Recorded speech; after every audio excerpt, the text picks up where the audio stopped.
마태복음 1장 18절에서 25절 마지막 절까지 우리 같이 보도록 하겠습니다.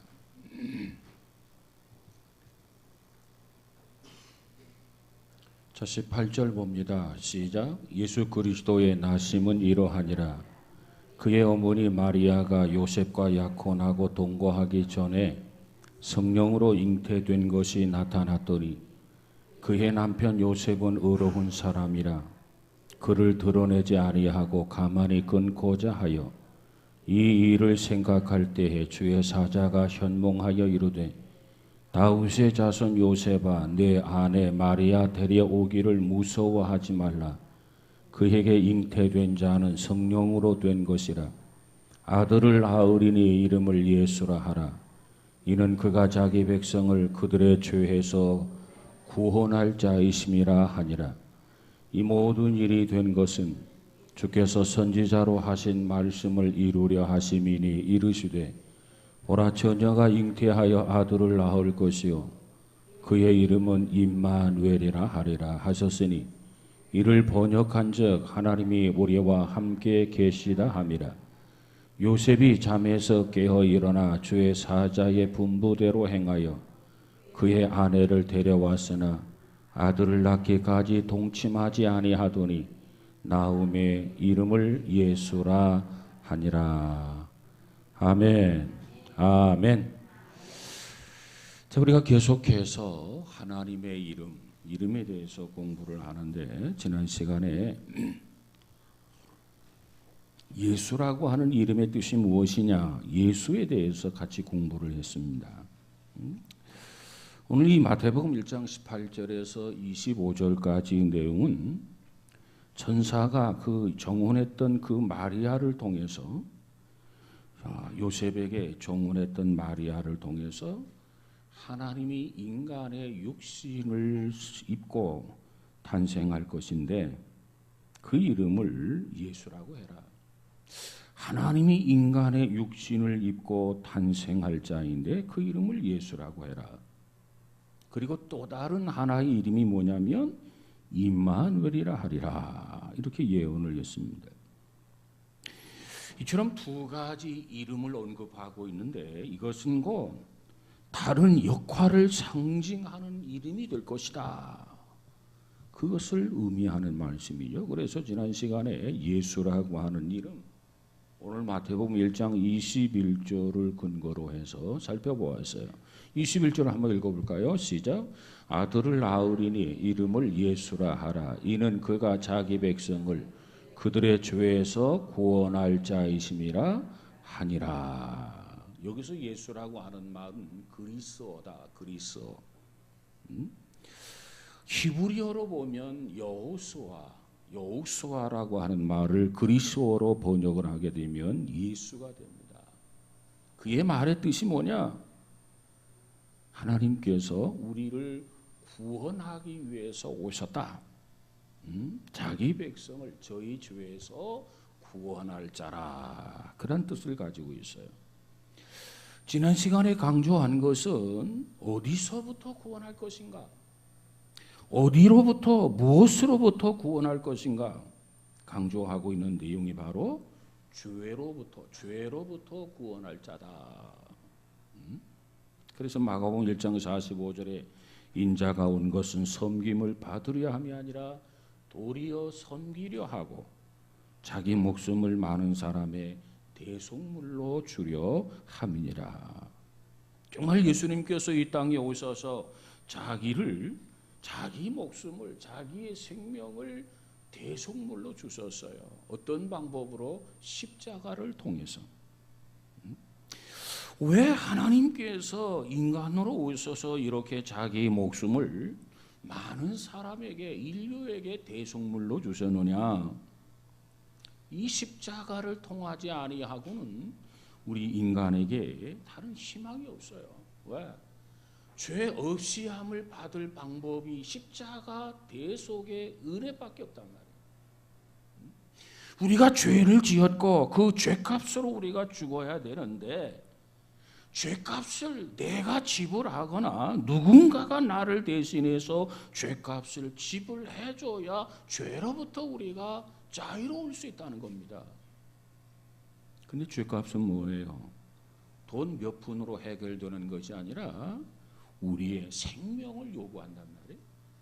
그런데 그 생명이 우리에게 이 두 개가 있다고 한다면, 목숨이 한 두 개 정도 된다고 한다면 하나를 딱 잘라가지고 자, 내가 지은 죄값이다 이렇게 하나로 지불을 하고 하나를 가지고 살아가겠는데, 우리 모두에게는 생명이 둘이 아니라 하나밖에 없단 말이에요. 그래서 죄를 지은 사람은 그 죄값으로 인해서 지옥에 가게 되어 있어요. 이것을 뭐라고 하느냐? 멸망하는 거다 이렇게 말하고 있죠. 죄값에서 벗어나려면, 우리가 멸망을 당하지 않으려면 사실 우리가 죄값을 갚을 수 있는 방법은 없어. 내가 지옥 가지 않는 이상. 그러면 또 다른 자손책이 뭐냐? 누군가가 나를 위해서 죄값을 지불해 줘야 된다고 하는 것. 언젠가 그런 예화를 들었어요. 어린아이가 학교 문방구에서 외상으로 연필을 사다 쓰고 노트를 사다 쓰고 지우개를 사 쓰고 이렇게 하다 보니까 외상값이 상당히 늘어났어요. 그래서 그 문방구 아저씨가 얘야 너 돈이 상당히 많이 밀려 있는데 그 돈을 갚아야 되지 않겠느냐. 그런데 그 아이는 엄마 아빠에게 노트를 사겠다 연필을 사겠다 해놓고는 돈을 타다가 오락으로 다 써버리고 말았단 말이에요. 그런데 이 가게 문방구 아저씨는 자꾸 그를 볼 때마다 너 돈이 많이 밀렸는데 언제 가져올 거냐 자꾸 독촉한단 말이에요. 아이가 돈이 없단 말이에요. 그래서 이제 아이는 학교를 등교를 할 때나 하교를 하게 될 때 문방구를 피해가지고 멀찍이 돌아갑니다. 어느 날 엄마가 가만히 아파트 위에서 보니까 자기 아이가 학교로 가려면 곧장 가야 되는데 멀찍이 돌아간단 말이에요. 이상하다.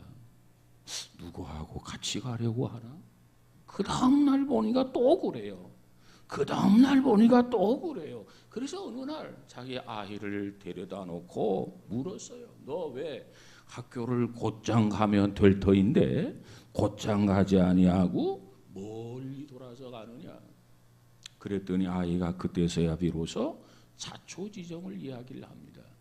이렇게 해서 문방구 아저씨에게 돈을 얼마를 갖다 주어야 되는데 아저씨가 나를 볼 때마다 그 돈을 가져오라고 독촉을 하고 자기 수중에는 돈이 없고 그래서 아저씨를 피해서 멀찍이 돌아다닌다는 겁니다. 그 말을 듣고 엄마가 말하기를 그러면 진즉 엄마한테 솔직하게 이야기를 하지 그러면 엄마가 갚아줬을 거 아니야? 그러면 멀리 돌아갈 필요도 없었을 거 아니야? 하면서 알았다. 오늘 엄마가 문방구 아저씨를 만나서 너의 그 밀렸던 돈을 다 갚아주마. 그리고 낮에 엄마가 문방구를 방문하게 됩니다. 우리 아이 이름이 김아무개입니다. 우리 아이가 이 문방구에 그저 외상값이 많이 밀렸다지요? 예, 그렇습니다. 총 얼마입니까? 예, 얼마입니다. 그래서 엄마가 그 값을 지불을 했어요. 그리고 그날 오후에 아이가 집으로 왔을 때 엄마가 아이에게 이야기를 합니다. 아이야, 내가 오늘 아저씨를 만나가지고 너의 밀렸던 돈을 다 지불했다. 이제는 돌아갈 필요가 없어. 이제는 당당하게 곧장 가거라. 그때 아이가 엄마의 말을 믿는다면 정말 당당하게 학교를 향해서 가게 될 겁니다. 그런데 엄마가 갚았다고 하는데 아이가 믿어지질 않는 거예요. 에이, 엄마가 괜히 나 들으라고 듣기 좋으라고 저렇게 말씀하는가 보다. 그리고 믿지를 못해. 그러면 어떻게 하겠습니까? 그 다음 날 여전히 또 빙 돌아서 가게 될 겁니다. 왜? 어머니를 믿지 못하니까. 여러분, 우리가 갚아야 할 죄값을 하나님의 아들 예수님이 갚았단 말이에요.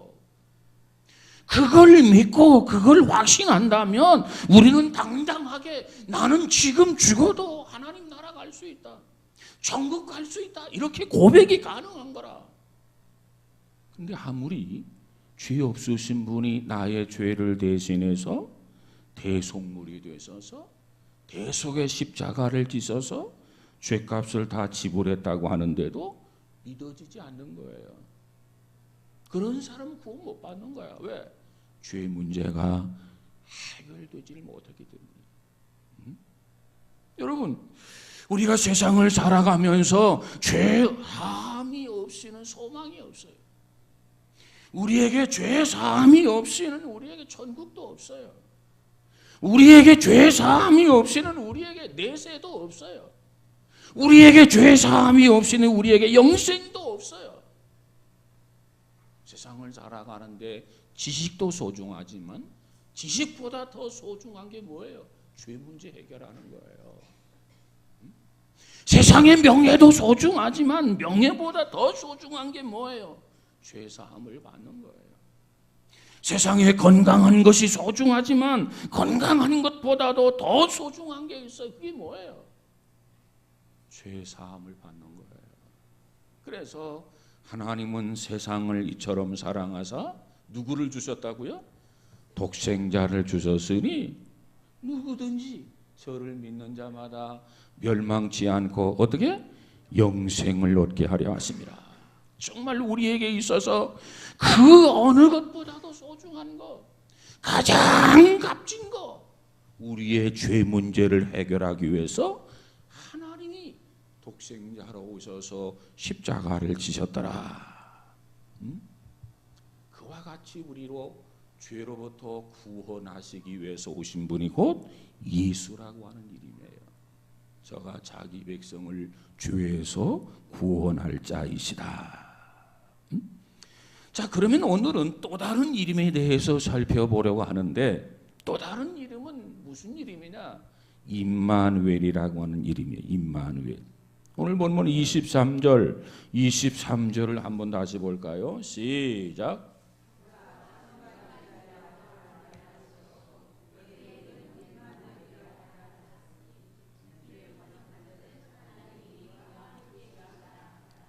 이를 번역한즉 하나님이 우리와 함께 계시다 함이라. 자, 여기서 임마누엘, 임이라고 하는 말은 히브리어로 함께라는 말입니다. 함께. 그 다음에 마누라고 하는 말, 마누라고 하는 말은 우리라는 의미, 우리, 온 인류, 우리. 그 다음에 엘이라고 하는 말은 하나님을 의미합니다. 그래서 임마누엘, 이것은 곧 하나님이 우리와 함께 계시다. 하나님이 온 인류와 함께 계시다. 그것을 우리가 인식해야 되고 그것을 우리가 확신해야 되고 일평생 이 믿음을 가지고 살아가야 돼요. 그 이름이 누구라고요? 임마누엘. 임마누엘이라는 뜻이 뭐라고요? 하나님이 우리와 함께 계시다, 그런 의미입니다. 자, 보세요. 예수라고 하는 이름은 죄 가운데 있는 우리를 어떻게? 구원하시기 위해서 오신 분이라는 거예요. 우리가 죄로부터 구원만 받으면 됩니까? 죄로부터 구원을 받았으면 구원받은 상태로 세상을 살아가면서 구원을 이루어야 되고 완성해야 되고 승리해야 된단 말이에요. 그러기 위해서는 죄로부터 구원하는 예수라고 하는 역할도 필요하지만은 구원받은 자들 함께 하셔서 지켜주시고 보호해주시고 인도해주시고 승리케 해주시는 임마누엘의 하나님이 필요하다는 얘기입니다.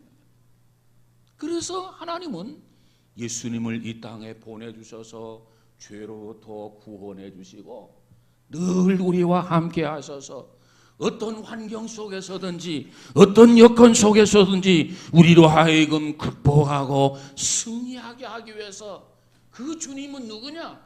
우리와 함께 하시는 뭐라고요? 하나님이시다. 임마누엘이시다. 여러분, 하나님이 우리를 구원해 놓으시고 그냥 방치해 두시는 그런 하나님이 아니십니다.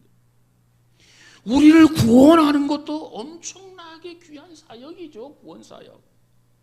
우리를 이처럼 구원해 놓으신 하나님은 우리를 제멋대로 잘하도록, 제멋대로 행동하도록, 제멋대로 방황하도록 하나님은 우리를 방치해 두는 것이 아니라 우리를 둘러싸고 있는 인생의 여러 가지 환경, 여러 가지 정황, 여러 가지 여건, 그 모든 것을 극복하고 승리하도록 하나님이 우리와 함께 하셔서 동행해 주시고 인도해 주시고 능력을 주시고 권세를 주시는 하나님, 그 하나님이 낮이고 밤이고 오늘도 내일도 영원히 함께 하시는 것을 믿으시기를 주의 이름으로 축복합니다. 그래서 메시아의 중요한 역할은 예수라고 하는 이름과 임마누엘이라고 하는 이름. 메시아의 중요한 역할은 바로 이 두 가지, 구원과 동시에 하나님이 우리와 함께 하신다, 동행하신다는 거예요. 메시아는 뭐 하는 분이냐? 우리를 구원해 주시는 분이다. 그리고 늘 우리와 함께 동행해 주시는 분이다. 그래서 승리케 하신다. 이와 같은 사실을 굳게 믿고 살아가는 우리 모두가 되시기를 주의 이름으로 축복합니다. 우리 한 사람 한 사람을 구원을 해주시고 십자가를 통해서 구원해 주신단 말이에요. 그리고 우리의 삶이 닿도록 내 심장이 멎을 때까지 하나님이 우리와 함께 해 주시기 위해서 주님이 이 땅에 오신 거예요. 말씀이 육신이 되어서 이 땅에 오신 거예요. 하나님이 인간이 되어서 우리 가운데 오셨단 말이에요. 그러니까 예수 그리스도를 믿음으로 구원받는 것 중요하지만 그 다음 하나님이 나와 동행한다, 하나님이 나와 함께 해주신다, 날마다 나와 동거해 주신다, 이 믿음이 우리에게 확신하게 있어야 돼. 확실히 있어야 돼. 이 믿음이 흔들려서는 안 돼요. 사실 우리가 성경에 보면 임마누엘이라고 하는 말씀이 본래 언제 주어졌느냐? 배경을 보면 이사야서 7장에 나옵니다. 유다라고 하는 이 나라가 북방의 베가라고 하는 왕과 그리고 아람에게 침략을 계속 받아요. 그때 그 침략을 통해서 유다 나라가 국가의 존립이 흔들리고 있단 말이에요. 그때 하나님께서 이사야에게 새로운 역사의 징조로 주의 백성들과 함께 하실 분이 오시는데 그분이 누구냐? 바로 임마누엘이라 예언을 해주십니다. 그런데 그 예언에 궁극적으로 그 예언은 누구를 지칭하느냐? 그 궁극적으로 그 예언은 곧 예수님에 관한 예언이다. 이렇게 말씀드릴 수 있습니다. 사람들이 그분을 경험하고 사람들이 그분이 함께함을 믿으면 그럼 달라져요. 뭐가 달라져요? 삶이 달라지더라는 거죠. 하나님이 함께하는 걸 믿으면 하나님이 함께한다고 하기를 믿기 이전보다 삶이 달라지더라는 거예요. 엄마가 없을 때는 아이가 막 두려워하는데 엄마가 함께한다 이걸 믿으면 아이가 두려움이 사라지고 평안해지는 것처럼 하나님 없이 살던 사람이 세상에서 참 두려움을 가지고 살아가는데 마음 졸이면서 살아가는데 하나님이 우리와 함께하기 위해서 이 땅에 오셨다. 그분이 누군지 아느냐? 임마누엘이다. 이걸 믿고 이걸 확신하게 되면 두려움이 사라지고 평안함으로 살아간다는 거예요. 그래서 삶이 변화되고 삶이 새로워진다는 거예요. 여러분, 우리는 구원받은 자로서 우리는 하나님의 자녀로서 하나님이 늘 우리와 함께 한다고 하는 사실을 자각하며 사는 것이 꼭 필요합니다. 하나님이 오늘도 나와 함께 하십니다. 하나님이 나와 오늘도 동거해 주신다. 하나님이 나와 동행해 주신다. 이걸 늘 자각하고 살아야 되는데, 근데 살다 보면 그 자각이 제대로 됩니까? 분주한 삶 속에 살다 보면 자각을 하지 못해요. 하나님을 깜빡깜빡 잊어버리고 산단 말이에요. 하나님이 나와 함께 임재해 준다. 하나님이 나와 함께 이 자리에 계시다. 이걸 늘 자각하고 살아야 이 건강한 신앙인의 모습인데, 사실 현실로 보면 그렇지 못할 때가 많아. 깜빡깜빡 잊어버린단 말이에요. 여러분, 하나님이 여러분과 함께 하는 것을 자각하지 못하고 깜빡깜빡 잊어버리고, 하나님께서 여러분의 눈에 보이지 않는다 손 치더라도 하나님은 여전히 여러분과 함께 계심을 믿으시기를 주의 이름으로 축복합니다. 내가 하루 24시간 1년 365일 내 평생을 통해서 하나님이 나와 함께한다, 나와 동행해 준다, 나를 도우신다, 내 앞길을 인도해 주신다, 이걸 늘 인식하고 살아가는 것이 중요하지만 실제적으로 그러지 못할 때가 많단 말이에요. 내가 잊어버리고 살아도, 내가 자각하지 못한다 손 치더라도, 하나님이 내 눈에 보이지 않는다 손 치더라도, 하나님이 내 손에 잡히지 않는다 손 치더라도 여전히 하나님은 우리 곁을 떠나지 아니하고 우리와 함께 하시는 하나님을 믿으시기를 주의 이름으로 축복합니다. 야곱이 에서를 피해서 삼촌 라반의 집으로 도망을 갑니다. 가다 보니까 해가 뉘엿뉘엿 캄캄해져요. 그래서 돌베개를 가져다가 베고 그저 잠을 청하게 됩니다.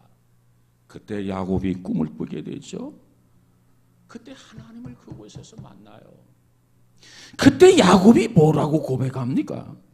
주께서 여기에 함께 계시는데 자기 자신이 깨닫지를 못했다는 거예요. 주님이 나와 지금 같이 가고 계시는데, 주님이 나와 함께 같이 동행하는 걸 야곱이 깨닫지 못했다는 거예요. 꿈에 하나님을 만나고서야 나 혼자 가는 게 아니고 주님이 나와 함께 하시고 나와 동행하시고 있구나, 그것을 야곱이 깨달은 거예요. 그래서 그곳의 이름을 뭐라고 해놓냐?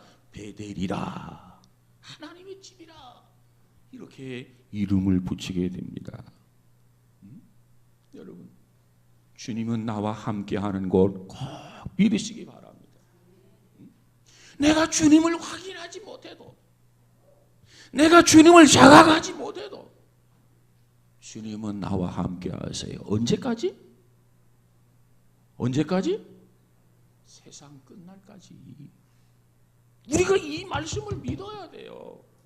내가 인식할 때만 주님이 나와 함께 하는 게 아니고, 내가 자각할 때만 주님이 나를 인도하는 게 아니고, 주님이 나와 동행하는 게 아니라 세상 끝날까지 주님이 나를 죄로부터 구원해 주고 구원받은 성도들을 지키고 보호하기 위해서 하나님이 늘 함께 하신단 말이에요.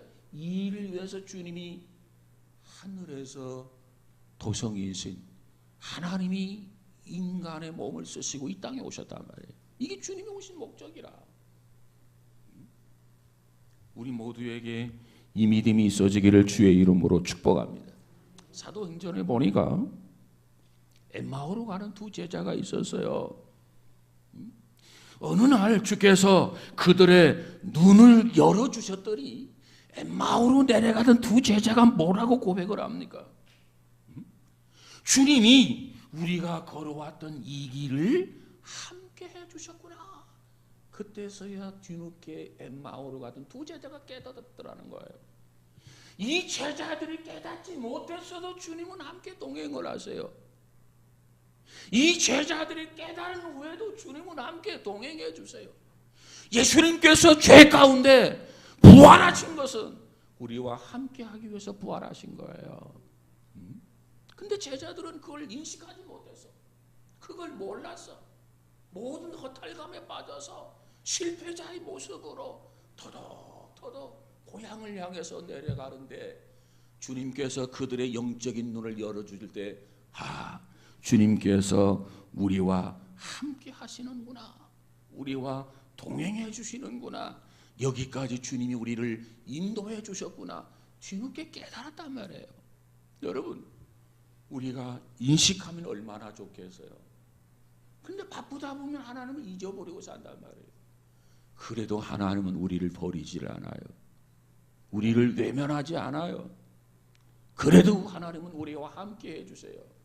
늘 동행해 주세요. 언제까지? 세상 끝날까지. 여러분에게 세상 끝은 언제입니까? 여러분에게 세상 끝은 언제예요? 내가 죽는 날이 세상 끝이지 뭘. 그렇지 않아요? 그리고 또 다른 의미는 주님이 이 땅에 오는 날. 두 가지 의미예요. 내 개인적으로 세상 끝은 내가 숨 딱 멎는 날, 심장의 고동소리가 딱 멈추면 동공이 열려요. 심장이 멎으니까 심장이 뛰질 않지. 그래서 의사가 응급실에 환자가 들어가면 제일 먼저 보는 게 뭐예요? 청진기로 심장이 뛰는지 안 뛰는지를 보고 후레쉬를 가지고 동공을 이렇게 불빛을 비추는데 시신경이 살아서 아직도 움직인다 그러면 아직 죽지는 않았습니다 하는데, 후레쉬를 비춰도 시신경이 반응이 없는 거라. 사망하셨습니다. 이렇게 사망 선고가 내리는 거예요. 여러분, 예수님께서 우리를 이와 같이 찾아오셔서 우리와 늘 동행한다고 하는 이 사실을 믿고 확신 속에 살아가는 우리 모두가 되어지기를 주의 이름으로 축복합니다. 부활하신 주님께서 제자들을 찾아오셔서 뭐라고 말합니까? 마태복음 28장 20절에 가서 보니까 내가 너희에게 분부한 모든 것을 가르쳐 지키게 하라. 볼지어다 내가 세상 끝날까지 너희와 항상 함께 있으리라 하시니라 그랬어요. 주께서 주신 약속입니다. 주님이 우리와 함께 하신다면 어디든지 갈 수 있어요. 누구든지 두렵지 않아요. 누구를 만나도 담대해질 수 있어요. 저와 여러분, 주님은 우리를 구원하시고 주님은 우리와 함께 하심을 꼭 믿고 살아가는 우리의 삶이 되어지기를 주의 이름으로 축복합니다. 지난 시간에 나니아의 연대기 7가지 책 가운데 그 중에 책 한 권을 소개해 드렸는데, 오늘은 또 다른 책이 있는데 그 책이 뭐냐면 말과 소년이라는 책입니다. 말과 소년. 이 책에 보면은 사스타라고 하는 소년이 주인공으로 등장하게 되는데, 이 소년은 무덤을 지나고 계곡을 지나고 건조한 사막을 지나고 하면서 여러 번 생명의 위협을 느끼게 돼요. 근데 그와 같이 위협을 느끼게 되는데, 그때마다 계속해서 어떤 사건이 생겨서 자기 자신이 보호를 받아요. 참 희한하게 자기가 위기를 당할 때마다 어떤 사건으로 인해서 자기가 보호를 받아요. 그리고 마침내 안전지대에 도착을 해서 이제 마지막으로 산길을 올라가게 되는데, 느낌이 자기 옆에 누군가가 계속 따라오고 있는 신비로운 임재를 느끼게 됩니다. 그래서 사스타는, 이 소년은 갑자기 옆을 향해서 이렇게 외쳐요. 누가 있지? 지금 내 옆에 누구 있는 거지? 도대체 당신은 누구야? 이 사스타라고 하는 소년이 이렇게 큰 소리로 외칩니다. 그때 사스타라는 소년을 향해서 조용한 목소리가 이렇게 들려옵니다. 너와 아라바스가 만나도록 한 사자가 바로 나였어. 내가 죽은 자의 무덤에서 공포의 밤을 지냈던 그 밤에 너를 위로했던 고양이가 바로 나였어. 내가 자는 동안 승냥이를 쫓아버린 사자도 바로 나였어. 내가 늦지 않고 누운 왕에게 도착하도록 너의 말들을 최선을 다하여 달리도록 뒤쫓던 사자도 바로 나였어. 그러자 소녀는 단도직입적으로 그 이름을 물었어요. 당신 이름 도대체 누구요? 그러자 그 옆에 있는 그림자가 이렇게 대답합니다. 나는 스스로 있는 자다. 나는 스스로 있는 자다. 이렇게 대답을 하게 될 때 처음에는 지축을 흔들는 거대한 음성으로 들리게 되고요. 그리고 두 번째, 나는 스스로 있는 자다. 이게 두 번째 들리는데 명확한 밝은 음성으로 들리게 되고요. 그 다음에 세 번째는 나무 가지를 스치는 바람결의 부드러운 음성으로, 세미한 음성으로 나는 스스로 있는 자다. 이렇게 세 번 소년이 답을 얻게 됩니다. 이 음성을 듣는 순간 소년 사시타는 깜짝 놀라요. 지금까지는 누가 나를 해치지 않을까? 혹시 지금까지는 어떠한 짐승이 내 앞에 나타나지 않을까? 그래서 굉장히 두려움 속에서 조마조마하게 지금까지 걸어왔는데 이제는 나는 스스로 있는 자다. 내가 지금까지 너와 함께 했고 너가 크고 작은 위기를 당할 때마다 내가 너를 지켜주었고 내가 너를 도와주었다. 그분이 바로 나다. 그 음성을 들으면서 이 사시타는 감격스러운 놀라운 떨림이 내게 일어나기 시작했다. 이 소년이 그렇게 표현합니다. 두려움에서 떨던 사람이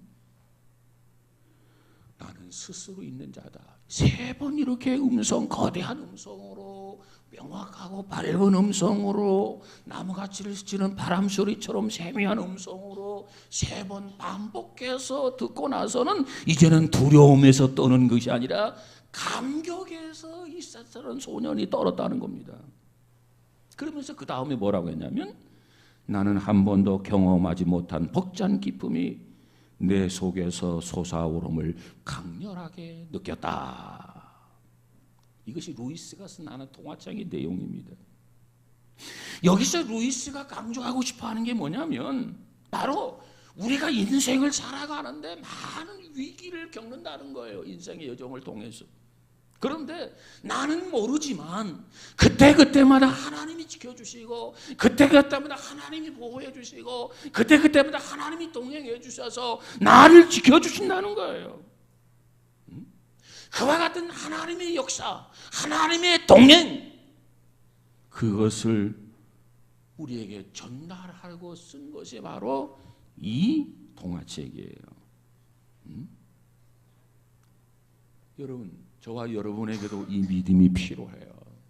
어떠한 위기 속에서도, 어떠한 환난 속에서도, 어떠한 역경 속에서도 하나님이 나를 도우시고 나와 함께 동행하신다고 하는 그런 믿음과 확신을 가지시고 믿음의 승리자들이 되어지기를 주의 이름으로 축복합니다.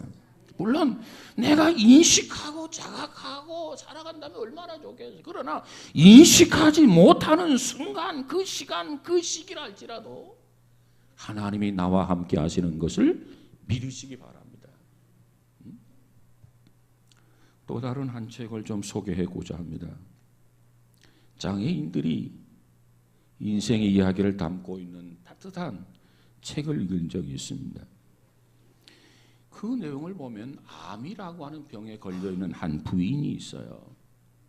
그래서 그 부인이 병원에 입원을 해서 치료를 받습니다. 근데 그 암이라고 하는 그 질병이 치료가 뭐 하루 이틀에 되어지는 것 아니잖아요. 몇 달 동안 이 병원에 입원을 하고 그리고 계속해서 치료를 받게 되는데 내가 나을 수 있을 것인지 낫지 못할 것인지 근데 점점점 나을 수 없다라고 하는 그런 절망감에 빠지게 됩니다.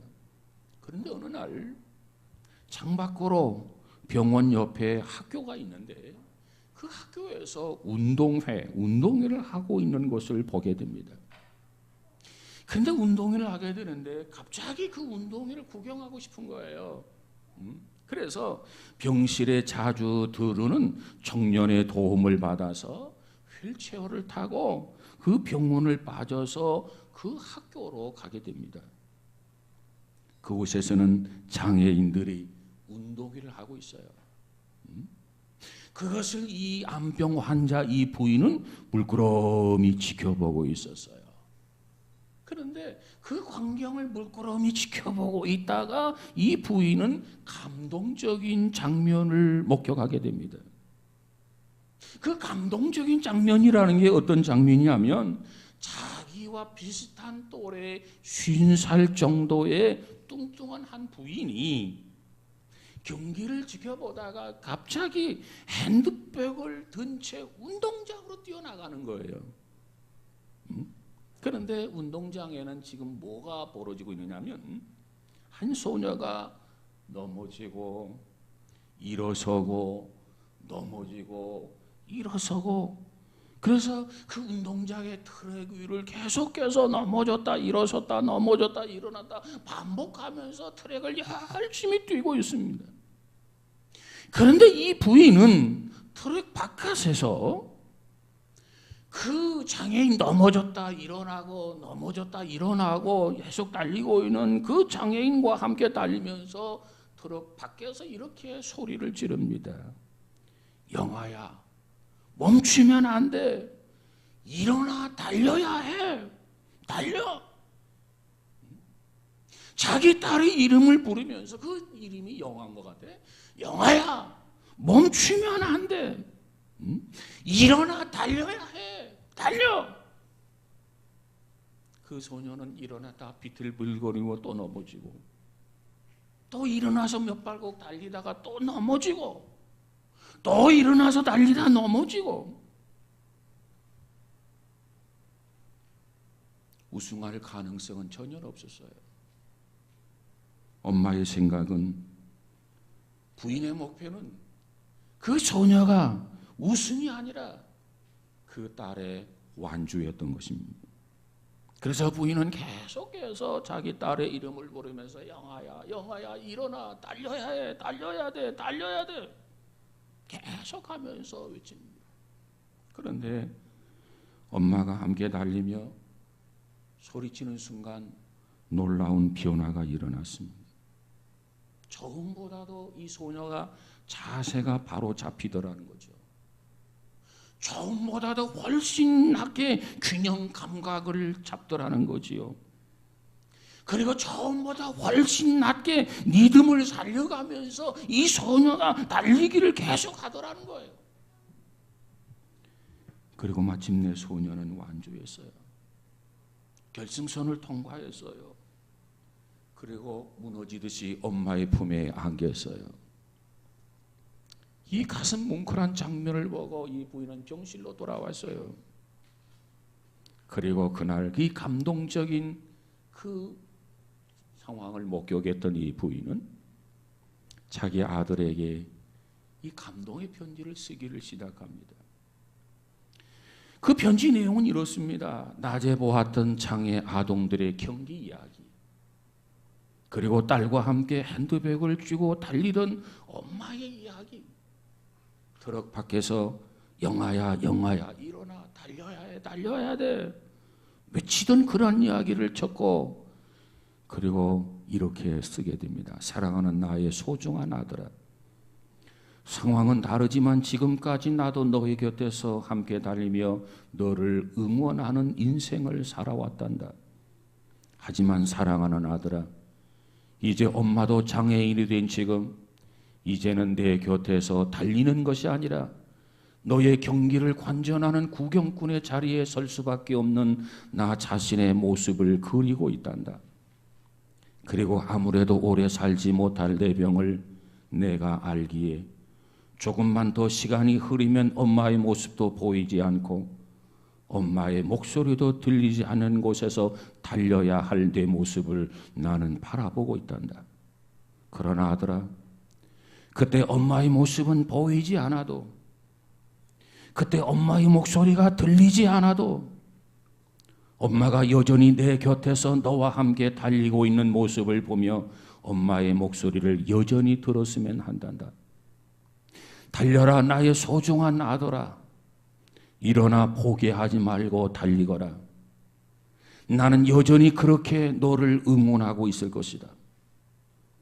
그리고 엄마의 힘이 미치지 못하고 내 자신의 힘도 다하여 내가 쓰러져 넘어지면 그때 엄마는 하늘나라에서 틀림없이 이렇게 기도하고 있을 거야. 주님, 이 세상 끝날까지 우리와 함께 하시겠다고 약속하셨어요. 주님이 가셔서 내 아들을 일으켜 주세요. 그리고 주님이 내 아들과 함께 달려주세요. 그리고 그때 너는 나와 함께 하시는 그 주님을 의지하고 변함없는 엄마의 기도를 생각해서 내 인생의 경주를 완주해 주리라 믿는다. 아들아, 일어나서 포기하지 말고 달리는 거야. 너와 함께 계시는 임마누엘, 주님이 함께 하신다. 이것이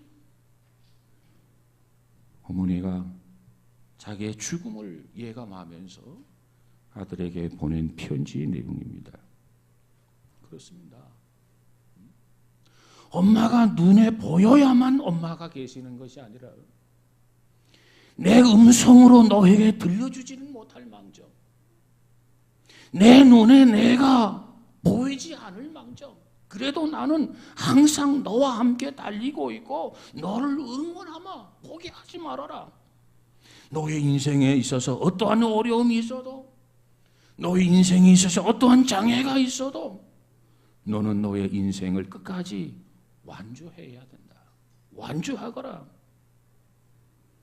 그리고 나는 너를 위해서 기도하겠다. 참 이 내용을 보면 정말 우리가 이런 믿음과 이런 확신을 가지고 우리 인생을 완주해야 될 줄로 믿습니다.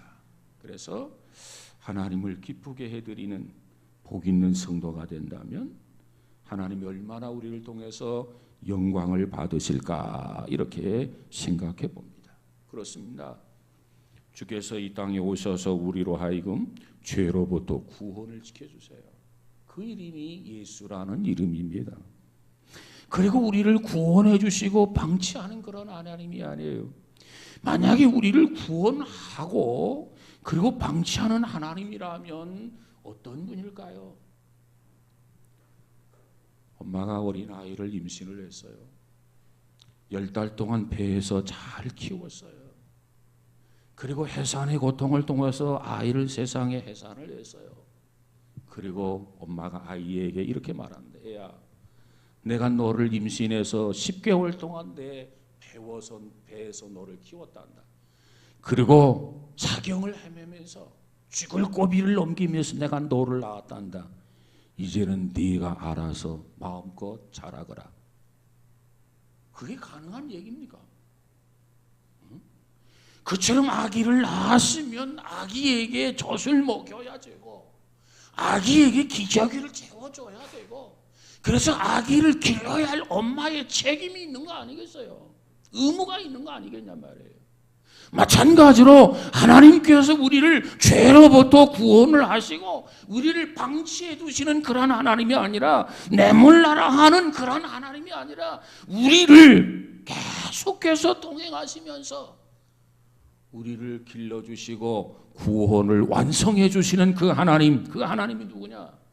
임마누엘의 하나님이시다.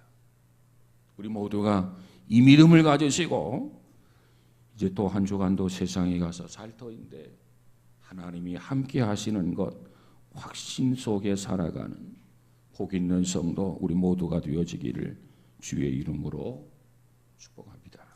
기도합시다. 거룩하신 아버지, 예수라고 하는 이름과 임마누엘이라고 하는 이름, 특별히 마태복음 1장 21절에서 주신 예수라고 하는 이름, 저희 죄에서 우리를 구원할 자다. 우리를 구원하기 위해서 하늘의 보좌를 버리고 낮고 천한 이 땅에 오셨습니다. 말씀이 육신이 되셔서 오셨습니다. 하나님께서 인간으로 오셨습니다. 우리 모두가 예수 그리스도를 구주로 믿고 죄로부터 구원받는 귀한 성도들 되도록 축복해 주옵소서. 뿐만 아니라 우리가 구원받은 자로서 정말 건강하게 무럭무럭 자라나서 하나님을 기쁘게 하고 하나님을 영화롭게 해 드려야 될 터인데, 우리의 영적인 풍성함을 위해서, 우리의 성숙한 신앙을 위해서 주께서 세상 끝날까지 우리와 함께 하시고 동행하시는 이 부분에 대해서 조금 더 의심하지 아니하고 확신을 가지고 살아갈 수 있는 우리 모두가 되어지게 하옵소서. 하나님이 내 눈에 보이지 않아도, 하나님이 내 손에 잡히지 않아도, 하나님의 음성이 직접 나에게 들려지지 않아도 임마누엘 하나님, 세상 끝날까지 나와 함께하는 것 의심하지 아니하고 확실히 믿는 가운데 동행하며 우리의 인생 여정에 승리할 수 있는 귀한 성도들 되도록 축복하여 주옵소서. 우리 모두가 한 사람도 낙오되지 않게 하시고 인생을 아름답게 완주해서 승리자로서 하나님께만 영광이 되어지게 하옵소서. 예수님 이름으로 기도하옵나이다. 아멘. 교회 소식 전해드리겠습니다. 각 기관의 여름 행사가 있습니다. 이번 주 토요일과 주일, 토요일 날 10시 반에 유치부 여름 성경학교가 있어요. 그 다음에 유년부 초등부는 금요일 날 9시부터 있습니다. 9시. 여러분의 자녀들, 여러분의 손주들 많이 보내셔서 어려서부터 말씀 속에서 자라날 수 있도록, 어린아이들에게 말씀을 가리키면 늙어서도 떠나지 않는다고 그래서요. 특별히 말씀을 심을 수 있도록 꼭 협력하시기 바랍니다. 중고등부 수련회가 8월 1일부터 있습니다. 특별히 위해서 기도하시고요. 청년부 위해서 기도해 주시기 바랍니다. 목요일 날 코피도수도와 노방전도 중복 기도회가 있습니다. 금요일 날 심야 기도회가 청년부 주관으로 있습니다. 그리고 창립 34주년 임직 대상자들을 위해서 기도 많이 해주시기 바랍니다. 무더운 하절기를 맞아서 구역 예배를 2주 동안 연합 예배로 드리길 원하는데, 이번 주가 아니고 다음 주 금요일과 그 다음 주 금요일 2주 동안 연합 구역 예배로 지하 사무엘 성전에서 금요일 11시에 드리게 됩니다. 꼭 참고하시기 바랍니다.